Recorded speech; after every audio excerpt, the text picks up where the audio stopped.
did say this one was going to start 10 minutes later because we do have the power. Hello, good afternoon, good morning, good evening, whoever might be in the world. Hey, Gary, that's fantastic bed here, mate. I wish I had bed here like that.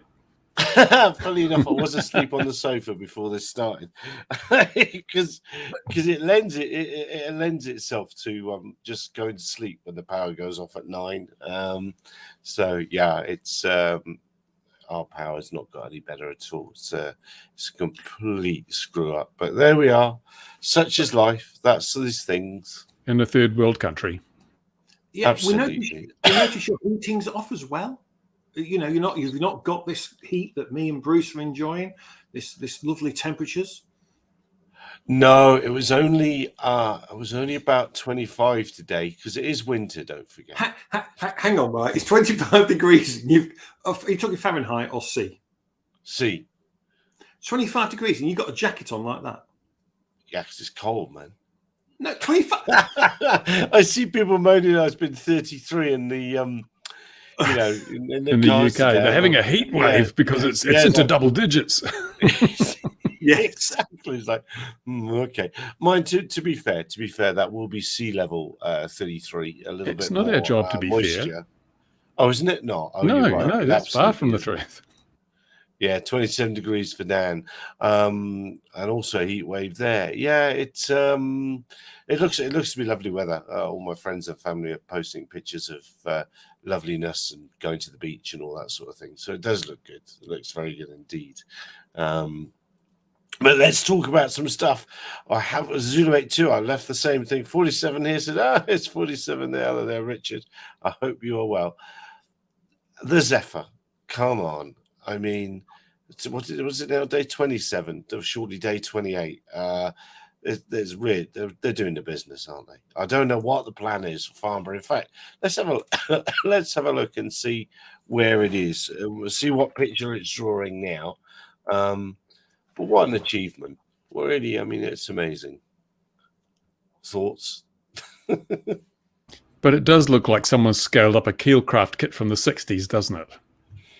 I suppose it does a little bit, but are you thinking particularly, what was it? Caprice, I think, would be the one. It looks like they're drawing a dog now. I'm going to share this. It looks like I know what it's supposed to be in the top corner, but to me, here it comes. That looks like a dog. That bit there. See in the green. This is the United States of America. This is the USA. Was the US. And that was the Liberty Bell, the bit that's disappearing. It wasn't just Hawaii on steroids. Yeah, maybe. But surely they're going to release it again. Sorry, it's a shame they couldn't like Zephyr. They need to do a flight path that actually says their name. They should actually do the words. It says 02 or says Zephyr. Yeah, well, I mean, why does it say UK? What does it say? Well, because it's a British machine. That's why. Is it? Yeah. It's made Airbus was a consortium. Oh yeah, whatever. They bought it. It was made by Kinetic. It started its life as an engineering sort of challenge, and they were going for near edge of space stuff. And in the end, they built this. So it was originally built in Boscombe Down, and that's why some of the chaps who knew at the beginning said it was launched by Real Ale. And yeah, now it's turned. This is version 8. It's not been an overnight success. It's been several years. They've worked hard at it, and the result is something that basically, I'm sure they wouldn't tell us the official numbers, but I'm sure it last time it ran out of range time, the last record, so it couldn't fly in that for that amount of time. And I wonder if that'll probably what will bring it down now if it doesn't head across to Europe. It'll just run out of time. Are you sure Dave Boddington didn't have a hand in this? Dave, I saw a photo of him. It would have been his 81st birthday yesterday, had he survived. In British Media, Airbus is an English company. No, it's Kinetic. It's the Boscombe Down lot that originally created it. Blood and Tears says, Richard, I think I'm right in saying might even be at the controls now. Don't know whether you can confirm or deny that in the comments, Richard, or whether you are down the pub. But it's an amazing achievement. And yes, whilst it does look like a scaled up free flight aircraft. There's an awful lot of special sauce and hard work gone into that to sustain flight above 60,000 feet. I don't know any facts about it, but I'm sure cosmic radiation and stuff like that's got to come into it up there, isn't it? It's got to be some factor. They were a great group in the 70s, weren't they? Cosmic radiation. Yeah. You got all the albums. Yeah, Richard will shortly be on the controls. He's obviously, what would that be in America?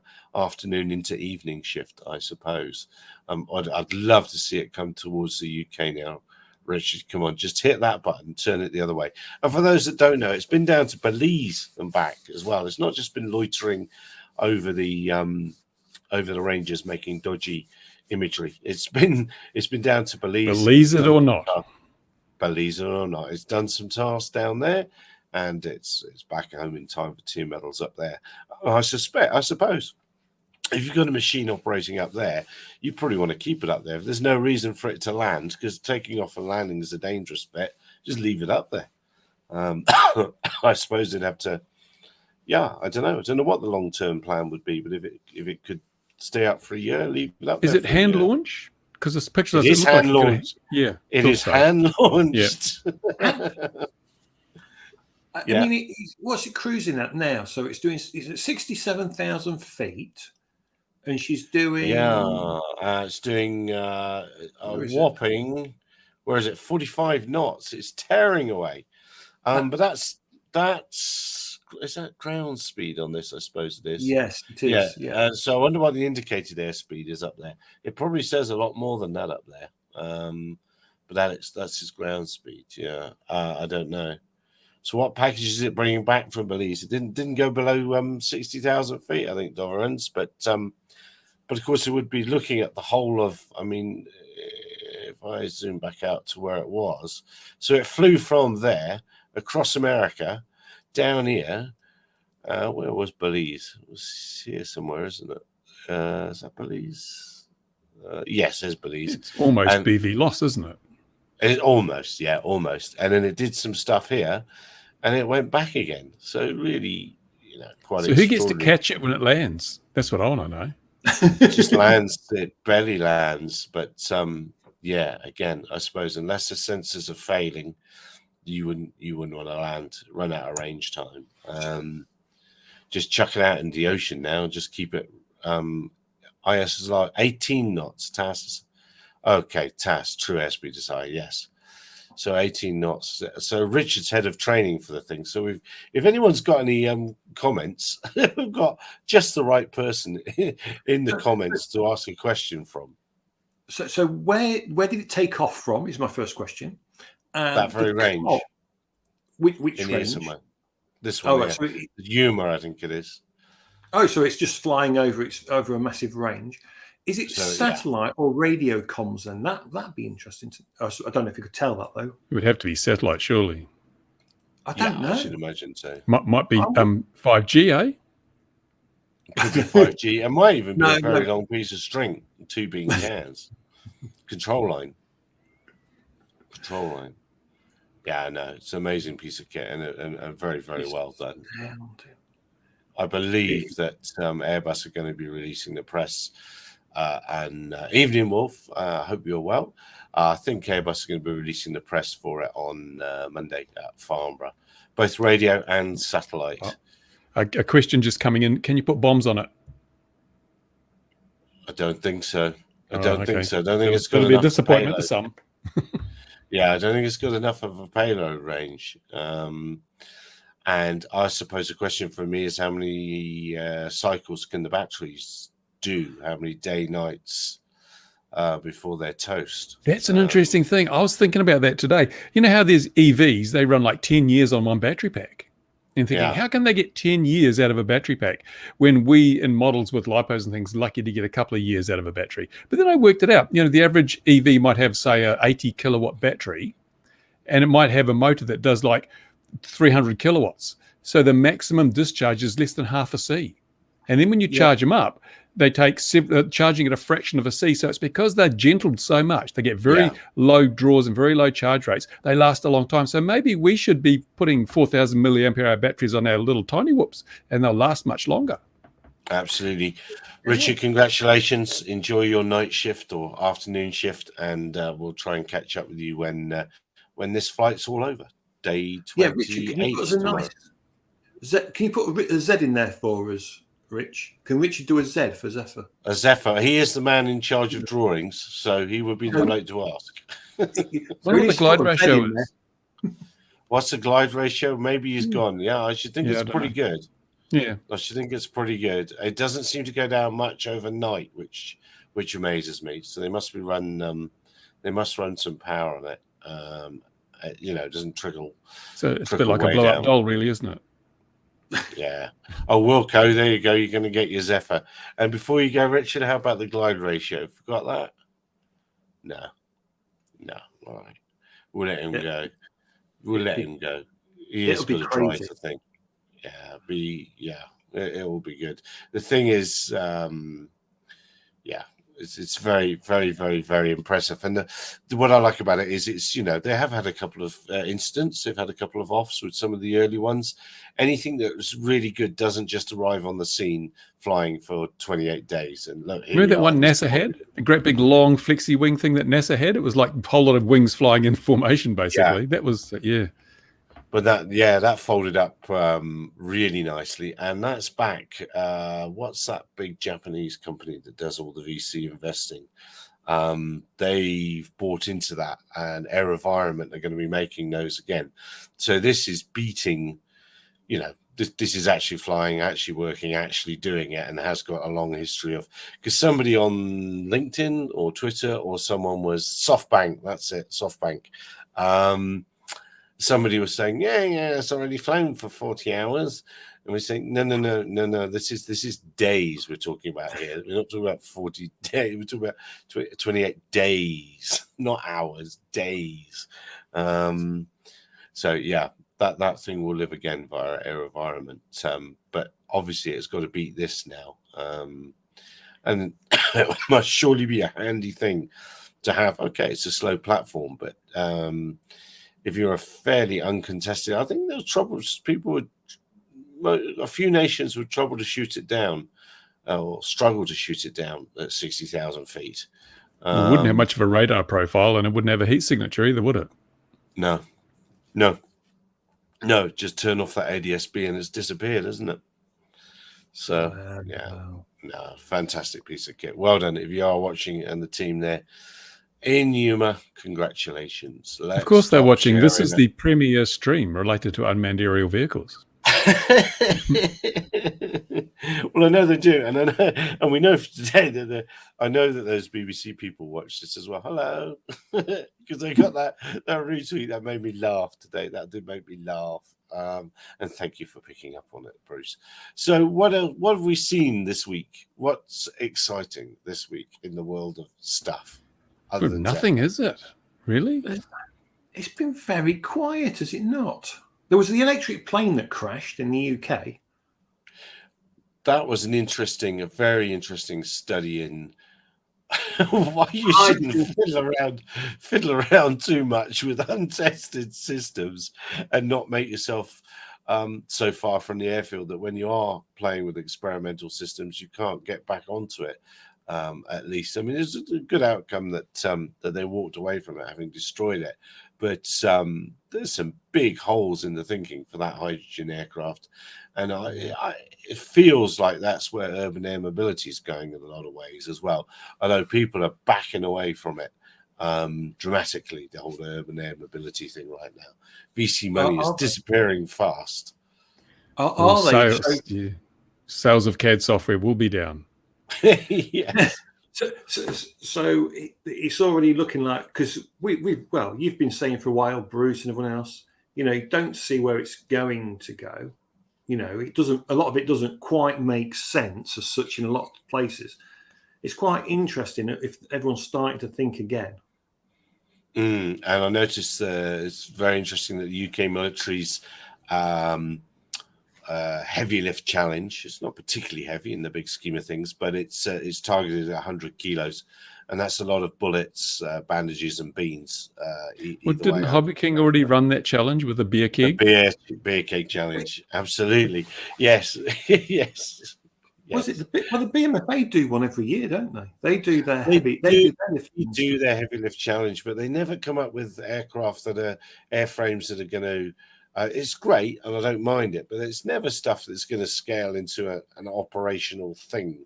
To lift stuff with the lightest possible airframe is one thing, but you want to be able to use it again, and multiple times. But yeah. That's just happened as well as a BMFA thing. Speaking of use it again, did you see the rocket blow up on the pad, the motor test? Boom! That was impressive, wasn't it? Yes, he's having a bad week, isn't he, this week? Yeah, they need different blue touch paper for those things. Or longer stick to light it with. Daimler released a hydrogen heavy truck, big 40-ton ones. Okay, yeah. I'm not sure hydrogen's a solution. And this Express LRS vulnerability, that's naughtiness on the part of, help me with the name of the people who it's naughty with. Yeah, it was the Orca, related to Orca, wasn't it? But I mean, all my Express LRS models have disappeared. I think someone has hacked them and flown them off. It's terrible. Yeah. People are underestimating the importance of this. Yeah, it's yes, perhaps there's a vulnerability, but remember long wire days? You just had to turn on another transmitter, and you didn't have to have any fancy hacking gear. Just another transmitter on the same frequency, and Bob's your uncle. You know, that was before the gender changed. Now your auntie. Yeah. Oh yeah, I actually got shut down at the model flying club. I was flying on channel 66 in the old 35 megahertz range, and I said to the guy, because we both knew that I couldn't switch on when he was flying. So we already had a system. And I went to him and says, look, don't switch on. I'm going to go for a fly because you're just in the pits. You know, he's not flying. He goes, okay, no problem.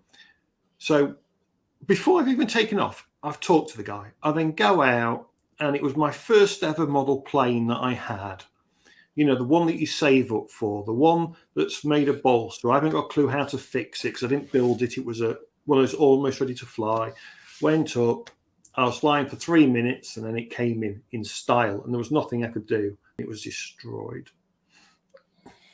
I'm going to have a cry now. Pegboard at your no pegboard at your club then? Yeah, there was a pegboard. Well, he was tinkering. The problem was he got into tinker mode, and even though my peg was on the board and all that, even though I'd had the conversation, he should have put his transmitter at the pegboard is what he should have done, really. So he didn't have it in the pits. You know what I mean? He should have literally taken it. And that from that point on, I think I jumped to channel 55 or something. 50. I jumped because there used to be extra channels. They put some extra channels on in the UK you could use. And I shot straight to the bottom of them. And I went, no one's on this channel in the club. I'm never getting shot down again. I'm not having this. When you say young people, they don't have they never remember the joys of super regen when you had to get all the pegs if you wanted to fly. Well, as I say for younger viewers, when he says jump, it doesn't mean he selected another frequency. He went and got another crystal and put it in. Yes. He had to purchase. He had to buy another frequency. A matched pair. Yeah, yes, true. Yes, that's true. Yes. Yeah. So you had to have the match pair, and you could either have the ones that were working. What was it? The orange tab ones or the North. So there were two different types, weren't there? Because you receivers could either be basic FM or there could be something else. What was it? They could be dual conversion. That's it, Bruce. You've got it. Dual conversion. This is a nostalgic trip down memory lane. It's like looking through the new James Webb telescope. That's a portal in time, takes you back to billions of years in the past when they had pegboards and long wire. I wonder if the James Webb capture that. Somewhere. The image of your plane crashing is spreading out through the universe as we speak. It is. I think for me that whole thing is an exercise in imagination because it's quite hard to actually comprehend what you're looking at in such detail. I'm not putting that very well, but you've got to have your thinking cap on to think, what the implications of what you're seeing with it. Well, the scary thing is that what we're seeing may not even exist anymore. Those stars may have just flared up and died, and the edge of the universe could be coming back towards us at light speed, and we won't know until it hits us. Yeah. It is. It's big imagination stuff, and fair play to them. And obviously, they've got a Raspberry Pi Model 4 in it doing the processing because the 2B that's in Hubble is is that much quicker. So it shows the advances between Hubble and that matter of time going by, isn't it? But yeah, quite extraordinary stuff. It won't be long before people are saying, meh, so what? It won't be long at all. Well, speaking of computers like the Pi 4, did you see there's been a glut of chips because companies have been hoarding them? Have you seen that report? No, Link sends Straight from Pringles. Hey, all the Pringles are empty. All the tins are over there empty. Trust me. Apparently, yeah, companies have been hoarding chips, and there's going to be a bit of a glut, I reckon. Bizarrely. Well, there's a glut on video cards, isn't there, coming into the market? Yes, coming out NVIDIA just dropped their MSRP, or most of the dealers have dropped their prices quite significantly just today, apparently, because of the glut on the market. And they've got to clear all the old stuff before the 4000 series is released. So everyone's saying now's the time to buy a video card, if you don't have well, it. It's crazy because the mining, all the mining rig stuff collapsed, didn't it? So the price of Ether fell through the floor, and it's still low because I checked today. No. Have you tried buying Ether? I've got an old diesel engine. It's $80 a litre for Ether. And you've got to have all the paperwork because you can use it to make drugs now, apparently. It's terrible. The hobby has been criminalised. It's awful by these drug dealers. It's terrible. Urethrium's come really cheap. And now in the UK, anyone that pays 31p a kilowatt, it's not worth mining. It costs so much to run the mining rig. They're just making a loss all day long.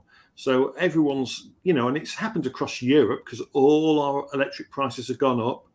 Everyone's just sold off their machines, sold off their cards, and it's even added to the glut even more. So it's quite interesting. If you've got gas-powered GPUs, it's even worse in Europe now because Russia's cutting you off at the spigot. That's terrible. Funny enough, guess who's one of the countries supplying mainland Europe with gas? Oh, that'd be the UK then, would it? Apparently, our boats that arrive every 4 days at the minute are lined to mainland Europe. So we can bring it in through Norway, of course, but there's an LNG port in Wales. It docks there every 4 days. The ship unloads, but at the minute we're just sending gas through our system a lot of the time to Europe, mainland. However, if they'll keep doing it during winter is another matter because that's when we'll really need it. So at the minute, the UK is helping out the EU, but don't tell them.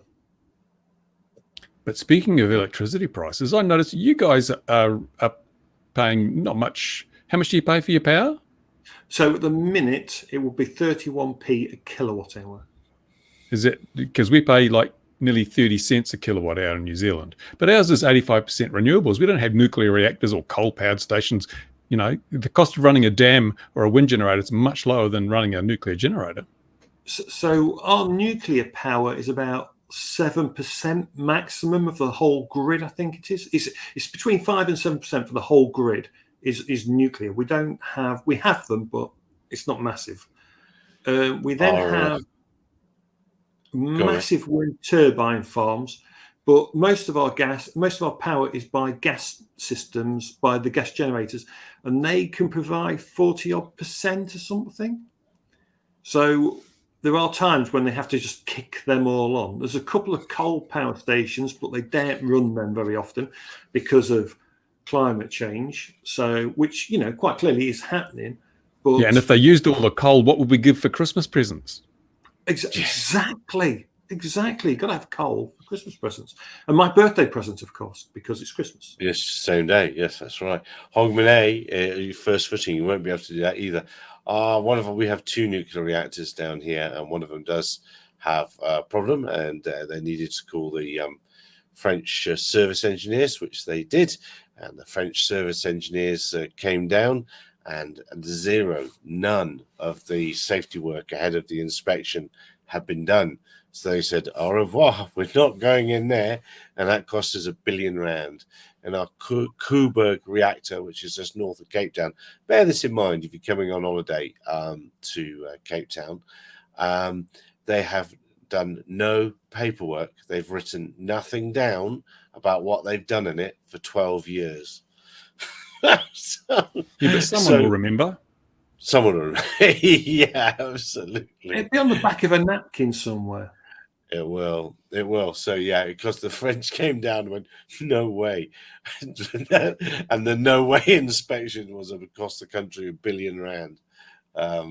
Wow. Yeah, because no way. But I believe you have to maintain these things. I'm not sure why. We had a cheese factory here, and they ran out of milk, and that's what they said. No way. No way. Oh, he's on top form. Top form. Now, I saw your review video of the what's now DJI not thing goggles thing receiver thing. But a lot of people are getting quite enthusiastic about it now that there's been a firmware update and things are moving on. Do you think it's got potential? It's got potential, and I'm sure it'll be improved over time, and it'll be a real legitimate player in the market. I think what will happen though, what needs to happen if they want to really get some ground, is produce a separate video receiver you can put on your existing goggles. Now, lots of people have got analog goggles like the Sky Zones, which in themselves are $600 worth. And if you could buy for another $250 an add-on receiver like they do with the HD0, then you could use your fancy OLED goggles and get all the experience without having to invest another $800 in another set of goggles when you probably already got a set of analogs. You might have another, 2 or 3 sets of analogs. There's too many goggles. So just give us a receiver we can clip on the front of our goggles, and that would make it really take off. And then if you go and buy your bind and fly drone with it built in, buy your receiver, and away you go, you're much lower entry point. I think that would be the way for them to do it. It'd be interesting to see whether Fat Shark has contractually tied them up so they can't sell separate receivers. That would be something that they may have done to try and make sure more goggles are sold. But Fat Shark have got, it's just having the name Fat Shark on the other. Do the other goggles exist yet? Has anyone had the I believe they're shipping. I don't know if anyone's actually. I haven't seen any reviews online. And Fat Shark is saying they're not the same goggles. And to prove it, ours only work on 2 to 5 cells, but the avatars claim to go 2 to 6. So that must be completely different internals. If there's, they can't go that high. I mean, I don't know what's going on there. I suspect that Avatar or the Walk Snail people had this product, and they sort of banged into Fat Shark, who said, we'll throw some money your way to help with development if you give us, an exclusive in terms of we can use it in our goggles and we brand it, and it gives you credibility. So there's a lot of, patting each other on the back in this relationship, I think. But as often happens with these things, I don't know how long that will continue. Quite often in these things, it starts out well, and then if Walk Snail see huge potential to say, oh, goodbye, Fat Shark, we're going to go our own way, we've had R&D's paid and so forth, then they may well do that. I don't know. But, Chinese companies sometimes are quite mercenary in their outlook. And see, there's a run on the banks in China too. Things are not looking good in China. Oh, is there? Oh, the state-owned banks have had runs that are limiting withdrawals to the equivalent of $150 US per person at the moment. Is that caused by their strict COVID regime? Well, we don't know. We don't, because there's been some major financial institutions crumbling in China, the real estate companies and things. And what's happened is a lot of the banks have been very exposed. There are 40 million apartments that have basically been defaulted on with mortgage payments or something in China. I was watching a video anyway, so maybe this isn't true, but it's what I heard. So there's a huge level of debt being carried by the banks at the moment. And so, of course, they've borrowed a lot of money, lent it out. And so if depositors want their money back, there isn't the money to give it back to them. So they've had to limit the amount you can withdraw. Wow. So that's, we're going to see some knock-on effects in the industry again. Interestingly, the readership from China of SGS News is going up and up and up and up. And I'm never quite sure how many parts it actually reaches. I'm surprised it gets through any of the Great Firewall or anything. You wouldn't be banned, would you, Gary? I think so. I'm very likely. You're not a capitalist, are you? Well, in that I'm poor, no. I just would have thought. I don't know what the rules are for that, but we've definitely seen an uptick. It used to be USA, UK, Australia in the running order for the people that come to the site, but now it's USA, China, UK, Australia, etc. So it's just been ticking up. I've been trying to push India all these years, and that's always about number 6. Well, they're about to become the most populous nation on the planet, outstripping China. Yeah, I'm eagerly watching their indigenous-only drones policy to see quite how that works. And Bollywood movies, you watching those? Of course, yeah. I'm watching those to make sure. You remember the video that Raphael did to promote their military technology into India, and it was a Bollywood-style ad. Do you remember that one?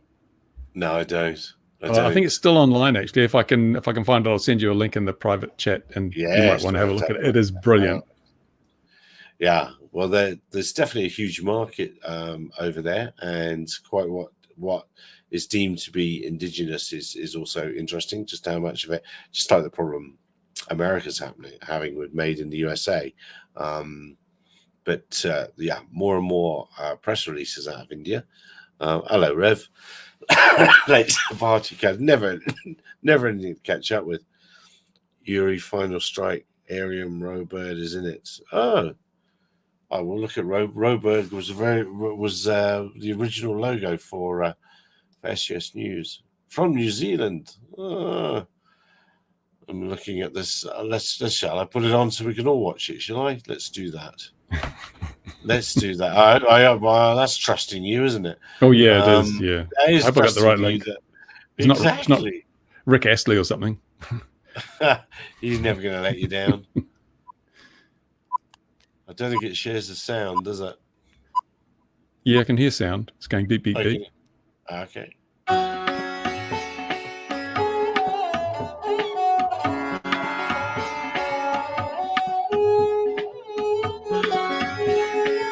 How much of this gets a copyright strike? Who cares? Shut up, true. We've been together for so long, trusting friends and partners. What more can I pledge to make a future strong? I need to feel safe and sheltered, security and protection. Oh my goodness. Commitment and perfection, defense and dedication.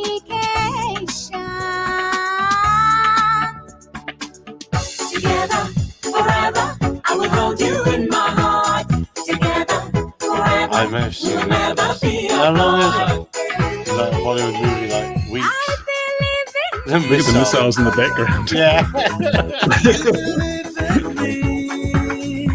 I only just spotted it. together, forever, we'll always be. What sort of relationship is it though, where you've got to have missiles to stay together? I mean, really? I mean, What a brilliant piece of marketing by Raphael. I mean, goodness me. I mean, playing to the cultural needs of your customers. Sure. Yeah. People would get their whoever company did that into here, there'd be absolute cries of cultural appropriation and trouble and no, that wouldn't work here. My word. Well, I remember a news story I saw. go on then. Iran supplying Russia with drones. What do Yeah. you make of the drone that they're going to supply then? Do you know anything? Do you know which one it is? Anything like that? I don't know which one it is, but what I do know is that their student competition 15 years ago or something like that was really complicated.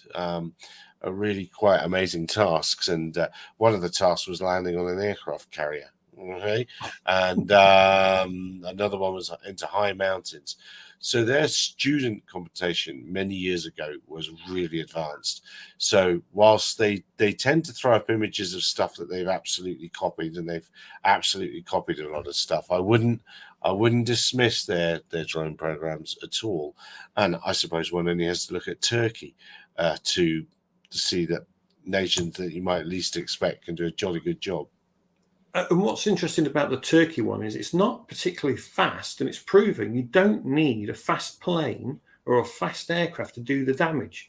You just need one that can be easily operated and it flies true. And those two things have proven to be absolutely phenomenally deadly It's crazy. And what autopilot do you think they're running, eh? I will place that. Zephyr. It's a Veront autopilot. I think It's a what? Sorry. Veront. Okay. But it's but it has caused a massive change in thinking from our sort of military planners and the type of platforms they're using, and I'm quite pleased. I don't know, but we all said that the AeroVironment tail sitter, the name of which I've now forgotten as I'm starting to talk about it, was a disaster in normal day-to-day operations for surveys, and it's proved to be sat on the shelves there as well. It's also been said that the Switchblade's not particularly good. That's also not doing awfully well over there. So, you know, AeroVironment being a company that's managed to grab tons of sales from Sandy Wars, of finally meeting its match, I think, in this modern war. Hang on, what we're saying here. Yeah, they're having issues, but if they're cheap enough, you can get enough of them into theatre, job done. And if it crashes, on to the next one. It's like, you know, it wouldn't be, it doesn't seem hard, does it really, to be honest? You know, Russia's cruise missiles are so inaccurate, it's unreal. Well, they're using anti-ship missiles now, aren't they? Which are not really designed, you know, for ground targets. So, well they're saying they've got a mode for that, though, aren't they? It's the crash nearby mode. Crash nearby mode. Yeah. So we'll aim for that warehouse over there, but we'll hit the shopping mall over there. So the missile went for a coffee. And then we'll say it was a secret arms depot. Yeah, and it wasn't open. There was no one there. Well, they've got sheer numbers, haven't they? That's the problem in all of this. They've got sheer numbers. Even if it doesn't matter if you chuck old stuff over the hill, it's still hitting the ground and killing people. Yeah, but I read that the Russians are really peed off that the new missiles America has supplied, the Russian anti-missile system is completely useless against them. Yes. So, and apparently a lot of the money that went into the development of that system was actually just sort of snuck out the back door, so it doesn't work anyway. Well, not only that, the stuff that's arriving now on the Ukraine's lines, ready to hit back at Russia, can outrange anything the Russians actually have. You know, so, you know, if they've got a 20-mile range, if they've got a 20-mile range, for example, the stuff that's going to go and hit them has got a 25 to 35 range.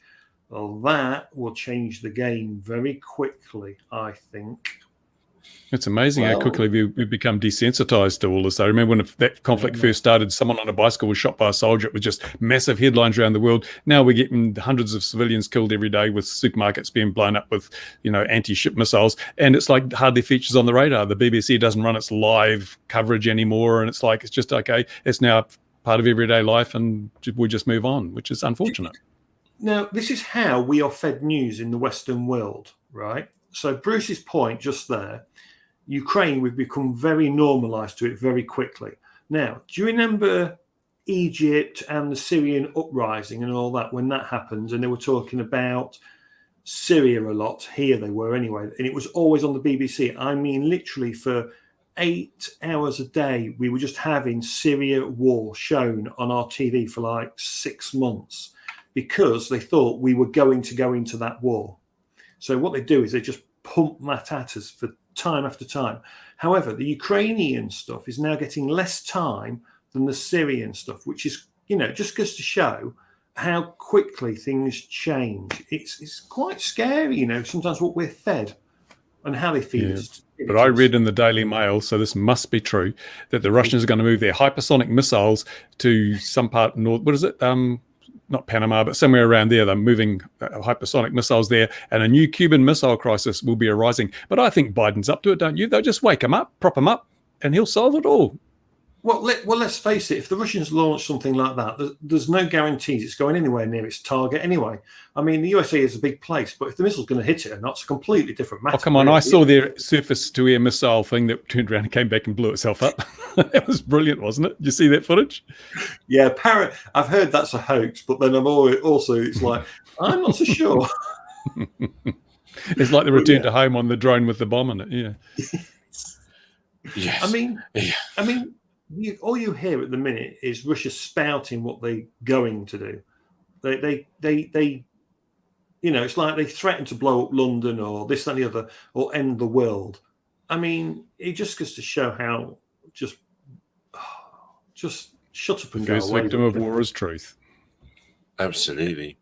Absolutely. I must remember to say, in fact, let's put that picture up.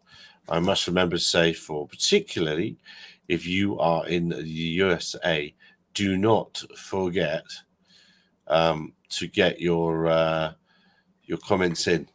The BVLOS ARC deadline's August 2nd, so get your comments in. Patrick's written along the thing with a million links in it here about that, and also it's not set itself. And there's a live stream where they're asking for people to speak in the live stream too, coming up some later on this month, I think. So how far is this BVLOS? Are they going far? Are they going across country? Or are they just going short hops? Well, they already have the short hops, don't they, over there? I think it's just commenting on what's rolling out is basically it. So we're going to have all these people that don't do it telling people who do it how to do it. That's how it works, isn't it? It's terrible. Absolutely. The hobby has such a low level of profile in this when they're the only group that has consistently done this for over a decade with zero injury, zero property damage. Yet we will just have to listen to what these experts with their big companies say we should be doing to do it safely. And look at the BVLOS in the military. How many drones have they lost? How many near misses? Drones crashing near schools and things. But these people are going to tell the hobby how to do it safely. I despair.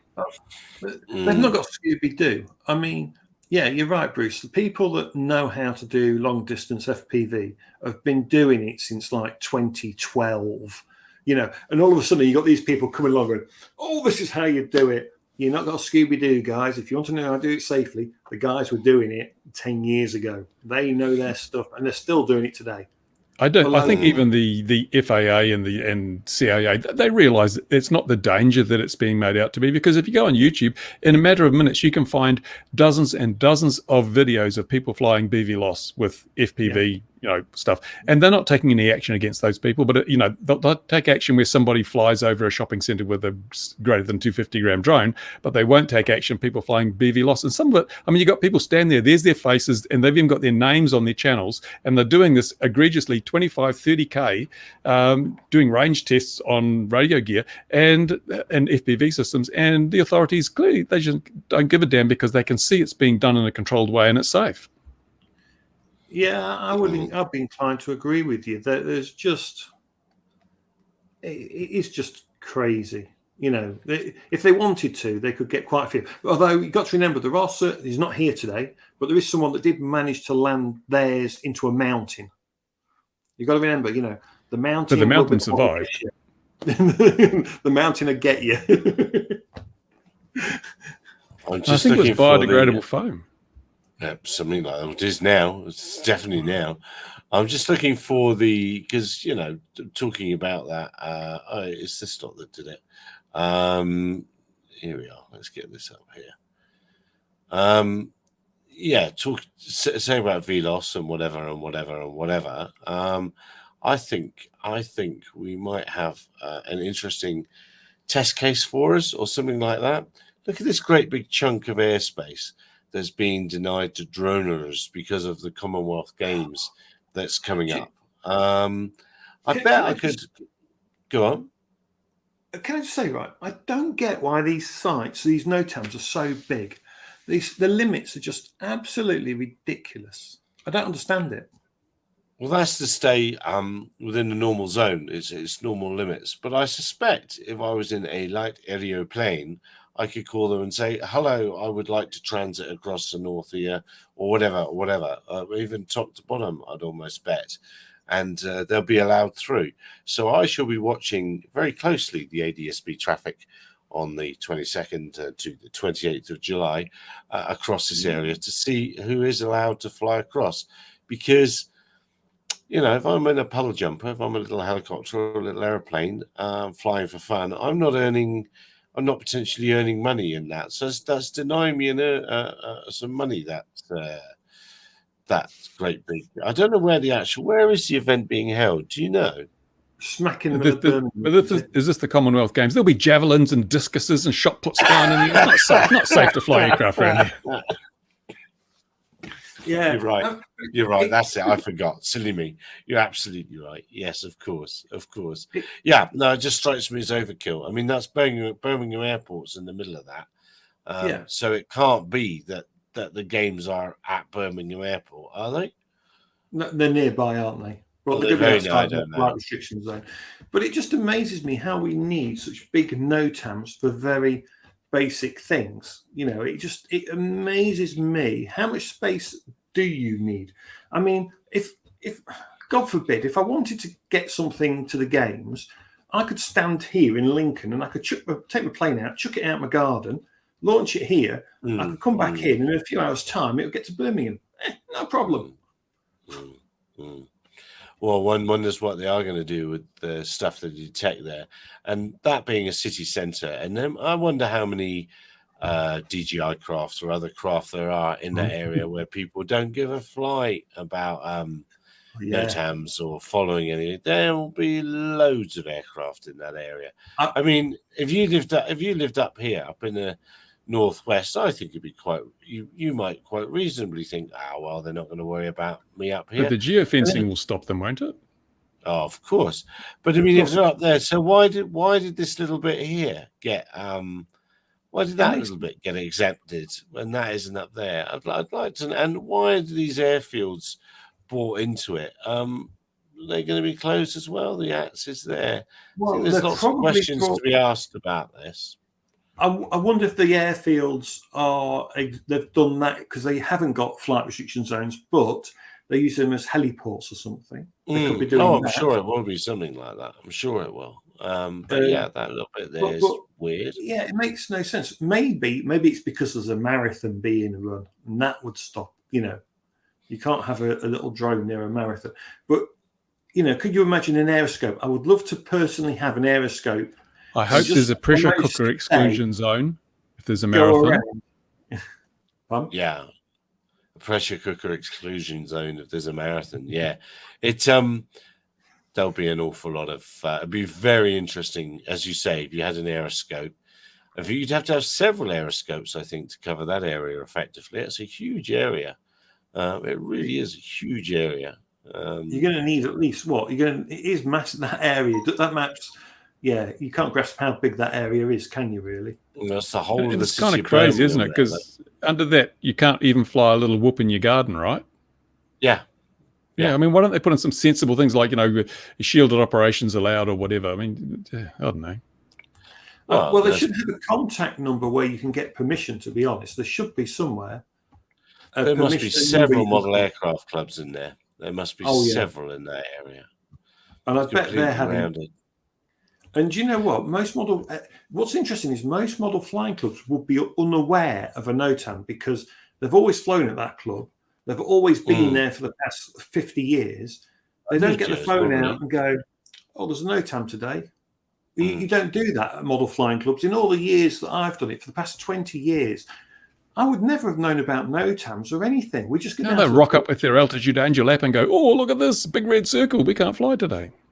Oh yeah, let's have a look at that. That won't come live until later on, will it? I don't think. I can't remember how it works. I think I'm going to look as well. Right, even as we speak. I can do it live. Let's get that. Birmingham. Holy smokes! Oh, it's not showing on Birmingham. It's just showing the CTR at the minute. Yeah, because it doesn't. It goes live when it goes live, doesn't it? Does it not have an ability to look forward if you're planning flights? It probably does. Let's try and I don't know.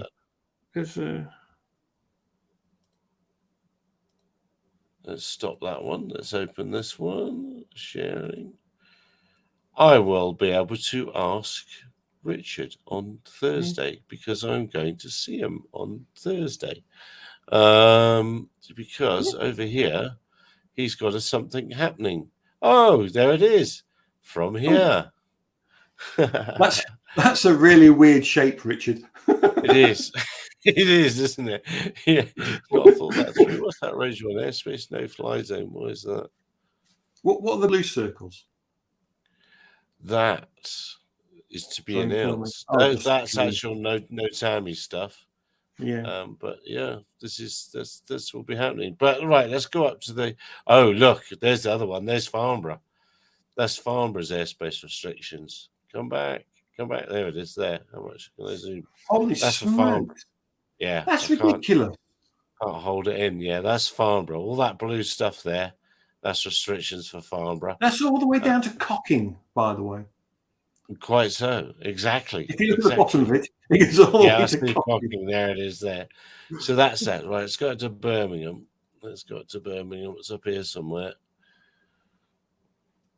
Oh yeah, well, it just shows it like that, doesn't it? And as you say, can we make it go forward in time?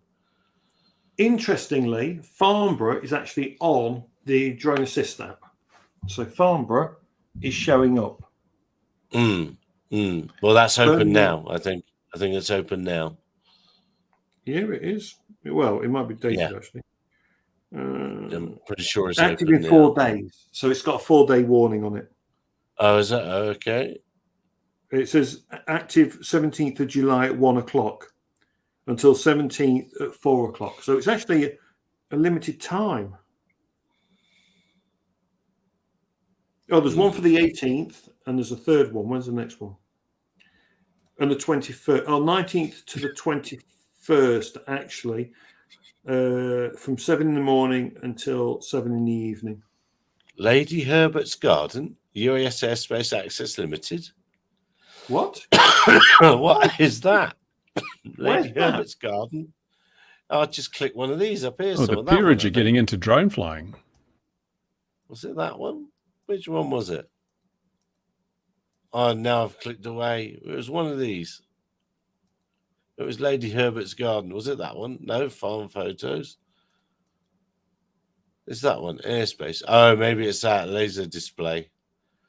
That's Lady. That's Lady. There's Lady Herbert's Garden. Oh, it must be a laser display in Lady Herbert's Garden. In that being some sort of park. Yeah, that must be what that is. We'll send the DJI auditors there.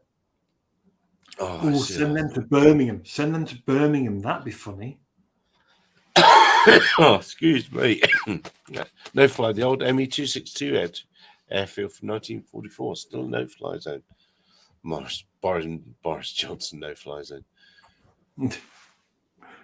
Air Force, yeah. I'm just reading the comments. Well, we'll see what happens. There'll be no one there to intercept it, but it's easy if they're going to hand out fines to people operating their Mavic Mini in their garden. It's going to be easy money in the Birmingham area during that during the Commonwealth Games. That's for sure, because there'll be plenty of people go flying, and they'll rush the forces there, won't they?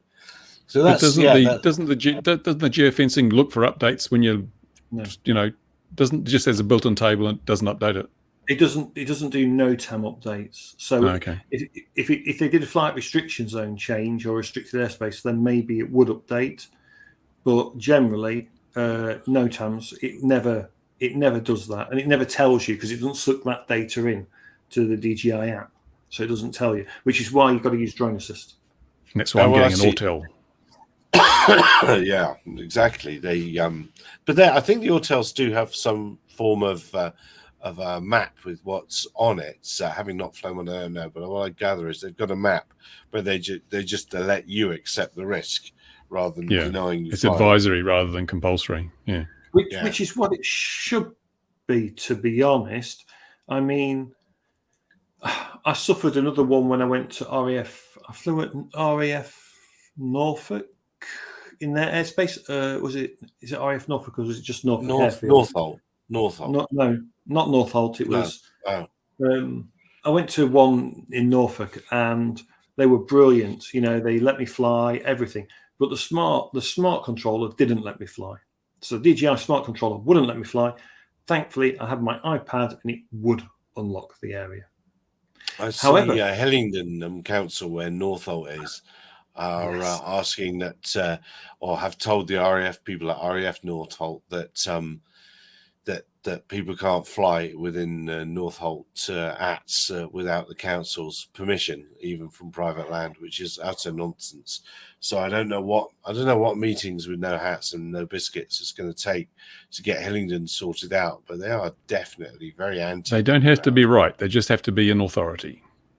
Yeah, yes, Bruce, that's correct. You see, I saw the same thing, and whoever goes to fly at RAF Northolt and they say, no, you need the council's permission, people have to be gentle, be nice, and just go, show me where that's written in law. You control the flight restriction zone, not a council. Does a council control that plane that's going to land? Does it control when you can take off and land? It'll and be a everything policy. Else? It'll be a policy. Policies. Oh no, it'll be the policy that they use for giving permission. Don't but care. From the tower at Northolt, you're watching the aircraft taking off and land at Heathrow all day long. Thousands of aircraft go through Hillingdon's airspace all day long, which I'm sure they have no interest in at all, or any financial considerations from. So another impediment to commercial flight. So just as that big control zone or that big danger area for drones only, and Hillingdon doing that sort of thing, come on, gang. We're the largest airspace user group now. We should be having more authority. Airline is all right. They get up and out of the way. Apart from around a big airfield, that's okay. I understand that. You've got to have your big airfields. That's all right. We can still talk to them and still work near them. But it's time. It's time. But we won't, as we know from many other arguments, we won't get together and be a unified group of people that shouts loudly enough. It won't happen. And interestingly enough, I see Pavel Spachalski, I think I got his name right, was saying that the drone hobby's getting boring. It's getting boring now. I think he's right. Well, that's good. Yeah, but that's good, isn't it? That means it's hit a maturity point, and like the commercial work side of stuff, it's hit a beat, it's hit a pattern. Some people are making money. There's still dreamers and schemers, but if you've got the right skill sets for the various jobs you're selling, you're likely to make money now. So I think that's no bad thing. I think it's a good thing that we've matured to that point. And yeah, perhaps it is dull for incomers. You see, what I do like is, and I don't know about Bruce, don't make yourself, I do like model flying, because you've got this plane or helicopter, it doesn't matter, you've got this aircraft, you're going to take off. You can just go up and you can just do silly loops, you can do silly rolls, you can do silly things, have fun and land it. Now, with a drone, it's actually quite novel to go and look at things, and you go and you can be a little bit interested, a little bit flying around. But those things don't do a lot other than take a pretty picture and look at stuff, to be honest. I think model flying, a plane as such, I think it's a lot more interesting, to be honest. Well, that's because you fly model planes. I'm sure drone flyers think the other way. Model planes are just toys. They want to get up there and do some real photography. Well, that's what I mean. Don't get me wrong. I get there's a difference, and it's novel just to go up. But the amount of people that suddenly sell their Mavic Mini 2s after like 3 months is astounding. Oh, I'm bored now. Well, yes, but no, I fly neither thing really well, neither model airplanes or drones. That's right. I do enjoy flying the glider. I do enjoy flying my model gliders. I really do. But that's a different kettle of ball games, really. But there are some people that you say some sell their Mavics quickly or whatever it might be, but there are some amazing photos. I'll never be able to take some of the photos I see. You see some amazing work coming out from places these days. So, but it's a market within a market within a market within a market. Yeah. It's a skill set, isn't it? If somebody that takes a good photo probably takes a really good photo with their cell phone camera as well, and doesn't need a huge DSLR because they've got an eye for taking a photo. You do have to have a bit of an eye for a picture. So I always used to tell people this, you've got to have a bit of an eye or learn to look. The problem I find, or you see it on Facebook a lot, is a lot of people taking roof shots they're taking a nice kind of shot, but it's too much roof in it. And it's hard to explain to people. You don't want all this roof in the shot. Even if you're doing roof inspections. Well, then that's different, Bruce. If that's not a nice, pretty photo of a roof, is it? Let's face it. You know, I've got to go and do a castle at some point in the future in about a month. That would be interesting because it's a castle. But other than that, you know, it'll just be a boring roof for the most part, I suspect. I'll just go take a load of photos. But it opens up. It's a whole new drone videography and drone photography is just a totally different thing to, I think, to ordinary photography and drone flying. It's neither, but it is a wonderful combination of both of them. I get so much fun when I'm doing most of the flying I do now is to get good video. And so it's you almost forget that you're flying a drone. You focus solely on framing and composition, and it's like the drone is just a tool to get that image. So it's just a shame that freestyle drones are so hard to fly for most people. A lot of people won't have the tenacity to stick with it until they get good at it. But once you do get the whole thinking about what you're doing out of the thing and your brain's connected directly to your thumbs and you can just set things where you want them, it's a fantastic hobby. It is. It's great fun. Steep learning curve, isn't it? As you say, if you haven't got the tenacity, both even for fixed wing model aircraft, special model helicopters, submarines in Wolf's case, you've got to get through that steep learning curve. If you can't get beyond the simple controls of an Autel or a DJI or whatever, then if that's too much for you, then you've had it. That's probably where the DJI FPV drone failed, because the people were not able to make that transition without breaking all the arms off it. Isn't there rumours of another one coming of that? Isn't the next one coming soon? I think no. I don't know if there's another FPV drone. If there is, it'll probably be like a Mavic Mini, rather than a freestyle FPV drone with the sort of the aerobatic capabilities. But I know that the version 3 of the FPV system from DJI is supposed to be just an integrated action camera with video transmitter. So it's like a all-in-one you just stick on the front. I don't think that'll be particularly popular. Not now that the walk snail system's out, which will be the direct competitor, because people don't want to spend. What's a Action 2 worth? Probably $400 or something, is it? I don't know. And then you got your air unit, that's another couple of $100. People don't want to spend, $600-800 on a unit to put in your aircraft. And with the walk snail avatar thingy, they will be able to do it for much less and probably get as good, if not better, results. Yeah, it's hard time to be selling hardware. I think everyone is watching their money across the world. That is the problem, isn't it? Everything's so expensive now. I mean, I've had to cut down on my number of subscriptions to OnlyFans channels. But I'm still on yours, Gary. Don't worry. Oh, good. That's good. Very good. Very good. Yeah, no, money's tight and these things are expensive. So even if you had lots of money, it's still a chunk of money, these systems, especially if you're going to go and turn it into re-kit it quickly. It's a lot of money if you crash. What's he bringing out now? Something he's re-kitted. Oh, yes, keeping it small. This is the unbreakable whoop, apparently. Foxy said, you can't break this. I took that as a challenge. And so far, they're right. It's amazing because, people buy these bind and fly things and they take them out and they break them. Then with supply chain issues, you can't get this part or that part and you have to throw it away. Hundreds of dollars down the drain. I'm actually kind of warming to this unbreakable drone thing because it protects your investment. You don't have to worry about getting spare parts. The damn thing just keeps going. There's talking about replacements reminds me that a little services started up here revamping GoPro drones. What were they called? Karma. The Karma. Yeah. The Karma, yeah. People are gutting them and turning them into Karmas with Pixhawks in and their own gear. So that's it's like my original Phantom, which I'm putting an ordinary flight, freestyle flight controller in, and I'm going to make it a freestyle drone.